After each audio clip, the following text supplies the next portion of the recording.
जया एकादशी माघ मास के शुक्ल पक्ष की एकादशी तिथि को मनाई जाएगी। ये एकादशी विशेष रूप से भगवान विष्णु को समर्पित है और पापों से मुक्ति दिलाने वाली है। धार्मिक मान्यता के अनुसार इस दिन व्रत पूजन करने से व्यक्ति के सभी पापों से छुटकारा मिलता है और मोक्ष मिलता है।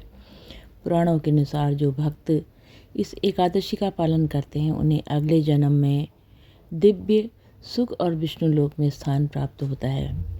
हिंदू पंचांग के अनुसार माघ मास के शुक्ल पक्ष की एकादशी तिथि 7 फरवरी को रात 9:26 पर शुरू होगी।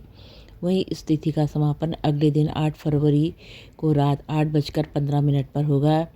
ऐसे में उदया तिथि के अनुसार जया एकादशी व्रत 8 फरवरी को रखा जाएगा।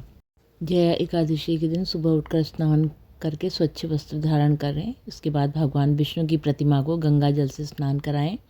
उन्हें पीले वस्त्र, चंदन, पुष्प और धूप दीप आदि अर्पित करें। भगवान विष्णु को फल, मिठाई और तुलसी दल का भोग लगाएं। इसके बाद विष्णु मंत्रों का जाप करें और व्रत की कथा पढ़ें। एकादशी व्रत के करने वालों की पितृपक्ष की 10 पीढ़ियाँ, मातृ पक्ष की 10 पीढ़ियाँ और पत्नी पक्ष की 10 पीढ़ियाँ भी वैकुंठ प्राप्त करती हैं। कथा इस प्रकार है। एक समय स्वर्गपुरी में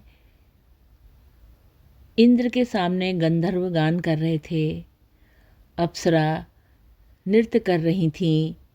उनमें एक पुष्पावती नामक गंधर्व की कन्या और माल्यवान नामक मालिन का पुत्र भी था। ये दोनों परस्पर एक दूसरे पर आसक्त थे और नृत्य करते करते सुर और ताल से भटक गए। संगीत की लय टूट गई और संगीत का समस्त आनंद क्षीण हो गया। ये सब देखकर देवराज इंद्र क्रोधित हो गए और कहा, तुम दोनों पिशाच योनि में प्राप्त करो।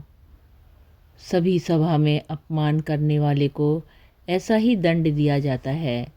अपवित्र जल और अपवित्र भोजन तुम्हारे योग्य है। ऐसा कहकर उनको स्वर्ग से गिरा दिया। स्वर्गारोहण मार्ग द्वारा वो बद्रीनाथ में आए। यदि पापियों के देश को जाते तो खाना पीना मनमाना मिलता, परंतु पाप से शीघ्र उद्धार न होता। इस कारण उन्होंने तपोभूमि पर निवास किया। कष्ट पाकर जीवन से उदास हो गए। एक दिन भूख हड़ताल कर दी। रात्रि को बद्रीनाथ के गुण गाकर व्यतीत किया और प्रातःकाल हुआ तो उनकी पिशाच योनि छूट गई। स्वर्ग से विमान आए और उन्हें ऊपर चढ़ाकर ले गए।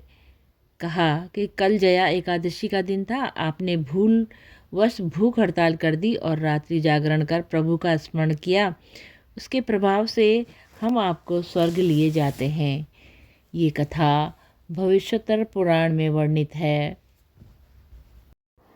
इस दिन व्रत, दान और श्री हरि की पूजा करने वालों के पितृ कुयोनि को त्याग कर स्वर्ग चले जाते हैं।